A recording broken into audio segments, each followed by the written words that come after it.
Assalamualaikum warahmatullahi wabarakatuh. Perkenalkan, nama saya Kurniawan, program profesional Institut Kesehatan dan Teknologi Muhammadiyah Palembang. Di sini saya akan menjelaskan laporan kasus pada anak, yaitu dengue hemorrhagic fever. Yang pertama itu ada, langsung saja kita mulai. Yang pertama itu ada identitas nama, inisial nama, atas nama S, anak S. Kemudian tempat lahir itu Palembang. Kemudian usia 12 tahun. Nama ayah dan ibu itu Pak Bambang sama Ibu Siti. Pekerjaan ayah itu PNS, pekerjaan ibu itu ibu rumah tangga. Riwayat keperawatan. Yang pertama itu ada keluhan utama saat masuk rumah sakit. Keluhan utama yaitu keluarga klien mengatakan sejak 5 hari yang lalu pasien panas naik turun, mual dan muntah. Kemudian keluhan utama saat pengkajian, ibu klien mengatakan panasnya naik turun, mual dan muntah sudah 5 hari yang lalu. Kemudian ibu pasien membawa anaknya ke dokter dan diberi obat Sanmol dan konvetamin, namun belum juga sembuh. Ibu pasien mengatakan anaknya mengalami mual muntah dan dibawa lagi dan diberi obat Fosen. 4 hari, hari keempat dan 5 muntahnya sudah berkurang, namun anaknya mengalami keringat dingin. Kemudian ibu membawa anaknya ke IGD. Kemudian ada riwayat kehamilan dan kelahiran anak. Ibu klien mengatakan selama hamil ia sering cek kandungan ke dokter atau ke bidan. Kemudian intranatal, ibu klien mengatakan ia melahirkan di bidan. Lama persalinan yaitu 2 jam. Kemudian postnatal, kondisi bayi lahir dengan normal, BB 3.200 gram, kemudian dengan panjang 52 cm. Riwayat masa lampau, penyakit waktu kecil, ibu mengatakan anaknya pernah mengalami batuk pilek biasa, kemudian pernah dirawat di rumah sakit, tidak pernah dirawat di rumah sakit. Kemudian obat yang digunakan itu tidak ada. Kemudian tindakan operasi, anak tersebut tidak pernah mengalami operasi. Alergi, ibu klien mengatakan anaknya tidak mengalami alergi apapun. Kecelakaan, ibu klien mengatakan anaknya pernah jatuh dari sepeda. Untuk riwayat sosial, ibu klien yang mengasuh, ibu klien mengatakan ia mengasuh anaknya sendiri. Kemudian hubungan dengan keluarga, ibu klien mengatakan hubungan dengan keluarganya itu baik. Kemudian hubungan dengan teman sebayanya, ibu klien mengatakan anaknya bermain dengan teman seumuran anaknya tersebut. Kemudian lingkungan rumah itu bersih dan sehat.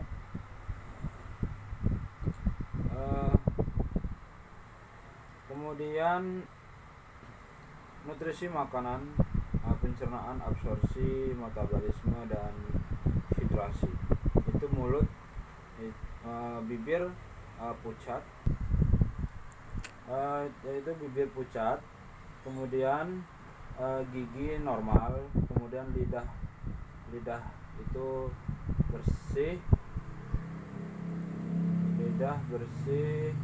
kemudian leher itu kronis, kemudian kelenjar tiroid normal. Keluhan nutrisi, BB sebelum sakit itu 22 kg dan BB pada saat sakit itu 21 kg. Makanan yang disukai itu ayam goreng. Kemudian selera makan menurun pada saat keadaan sakit. Kemudian alat makan yang digunakan itu ya piring dan sendok. Pola makan 3 hari sekali. Porsi makanan yang dihabiskan itu 1/4 dari dalam satu porsi. Skala aktivitas yaitu makan atau minuman itu 2, mandi itu 2, toileting 2, berpakaian 2, mobilitas di tempat tidur itu 2, berpindah 2, ambulasi room itu 2. Mandi itu 2 kali sehari, sikat gigi 2 kali sehari, ganti pakaian 2 kali sehari, dan memotong kuku 1 bulan sekali.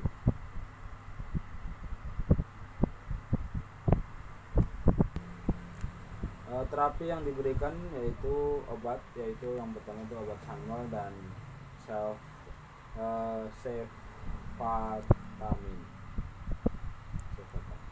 Kemudian analisa data. Data klien DS, klien mengatakan panas naik turun sudah 5 hari yang lalu dan sudah dibawa ke dokter dan terapi tidak kunjung sembuh. DO-nya itu hasil lab menunjukkan anaknya positif BHF. Etiologi, untuk etiologinya itu aborvirus, kemudian terjadi beredar dalam aliran darah, kemudian infeksi virus dengue, kemudian mengaktifkan sistem komplement, kemudian membentuk dan melepaskan zat CO3A dan CO5A, kemudian terjadi PGE2 hipotalamus dan terjadi hipotermi. Dan masalah perawatannya itu hipotermi. Kemudian yang kedua, data DS-nya itu klien mengatakan anaknya mual muntah sejak 5 hari yang lalu. DO-nya itu hasil lab menunjukkan anaknya positif BHF. Kemudian untuk etiologinya arbovirus, kemudian terjadi beredar dalam aliran darah, kemudian infeksi virus dengue, kemudian mengaktifkan sistem komplement, kemudian membentuk dan melepaskan zat C3A dan C5A, kemudian PGA2 hipotalamus, dan kemudian terjadi hipotermi, kemudian peningkatan reabsorpsi Na dan H2O, kemudian permeabilitas membran dan yang membran meningkat, kemudian terjadi resiko shock hipovolemik, kemudian renjatan hipovolemik dan hipoemesi, kemudian kebocoran plasma dan Ka ekstravaskuler, dan kemudian abdomen, dan terjadi ansietas, mual muntah, dan masalah perawatannya yaitu ketidakseimbangan nutrisi kurang dari kebutuhan tubuh. Dan yang ketiga itu DS-nya itu klien mengatakan anaknya mual muntah sejak 5 hari yang lalu dan DO-nya itu hasil lab menunjukkan anaknya itu positif BHF. Dan untuk etiologinya itu yang pertama arbovirus, kemudian beredar dalam aliran darah, kemudian infeksi virus dengue terjadi, kemudian mengaktifkan sistem komplement dan membentuk dan melepaskan zat CA3 dan C3A dan C5A, kemudian PGE2 hipotalamus, dan terjadi hipotermi. Dari hipotermi peningkatan reabsorpsi Na dan H2O, kemudian permeabilitas membran meningkat dan terjadi resiko shock hipovolemik. Kemudian kerusakan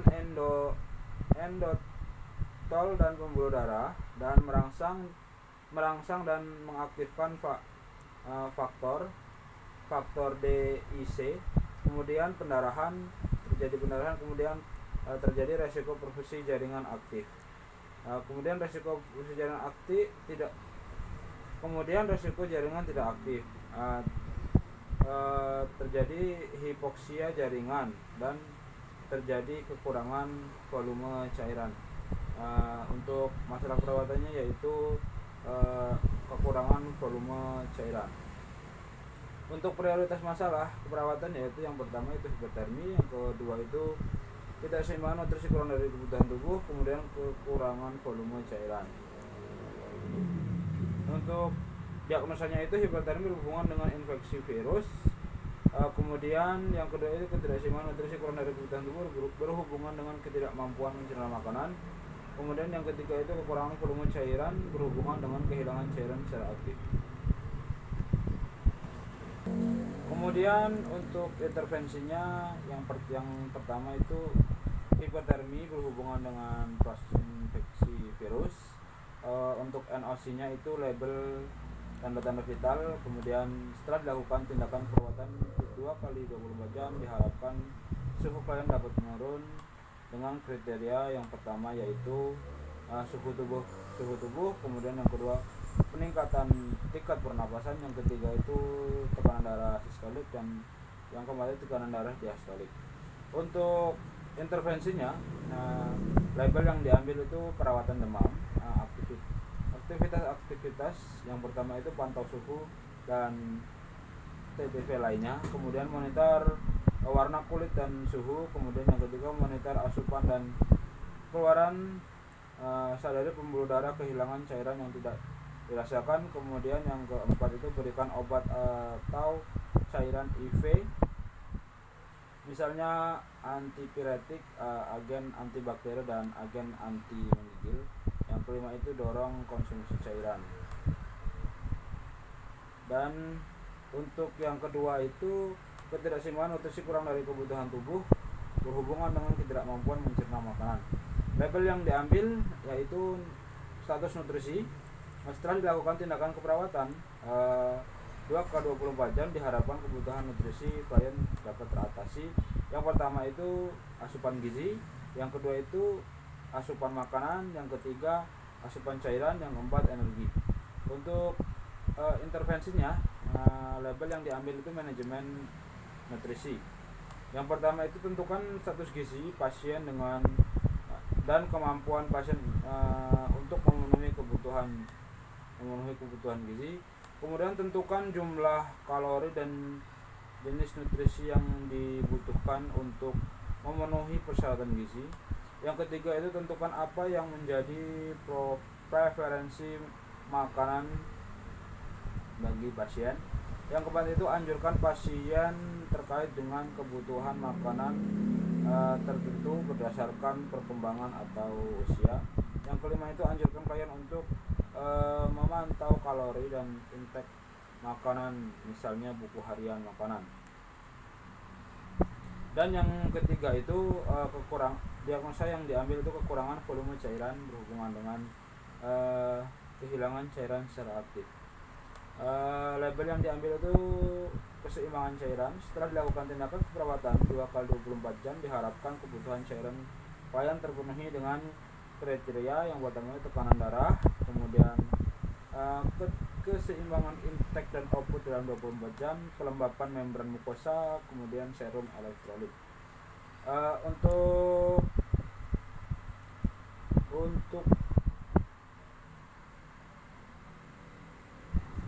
Untuk intervensinya yaitu label yang diambil manajemen cairan. Yang pertama itu jaga intake asupan yang akurat, kemudian catat output, kemudian monitor tanda vital, kemudian berikan cairan IV seperti yang ditentukan. Yang keempat itu distribusikan asupan cairan selama 24 jam. Yang kelima itu monitor reaksi pasien terhadap terapi elektrolit yang diresepkan. Yang selanjutnya itu implementasi dan evaluasi.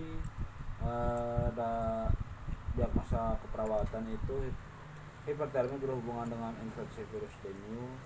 Tanggal dan waktu itu hari Jumat tanggal 20 bulan 11 2020 jam 10:05.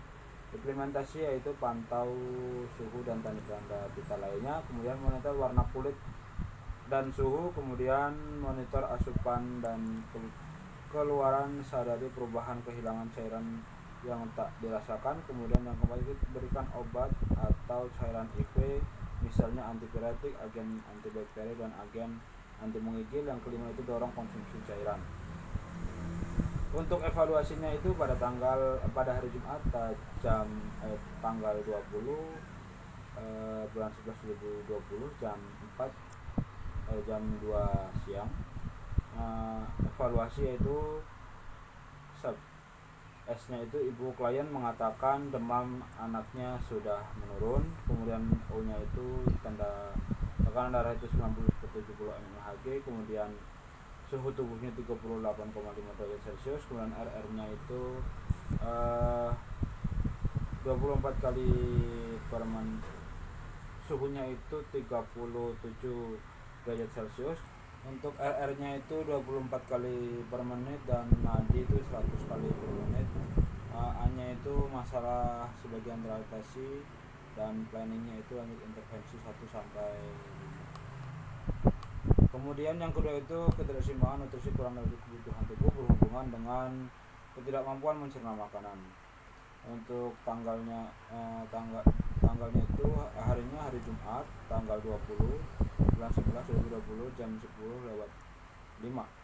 Yang pertama itu tentukan status gizi pasien dan kemampuan pasien untuk memenuhi kebutuhan. Kemudian tentukan jumlah kalori dan jenis nutrisi yang dibutuhkan untuk memenuhi persyaratan gizi. Dan yang ketiga itu tentukan apa yang menjadi preferensi makanan bagi pasien. Yang keempat itu anjurkan pasien terkait dengan makanan tertentu. Untuk evaluasinya itu hasilnya ibu klien mengatakan nafsu makan klien membaik dan hanya itu makan 3 kali sehari, pasien menghabiskan 1 porsi, kemudian hanya itu masalah sebagian teratasi dan planningnya itu lanjutkan intervensi. Dan yang ketiga itu kekurangan volume cairan berhubungan dengan kehilangan cairan secara aktif.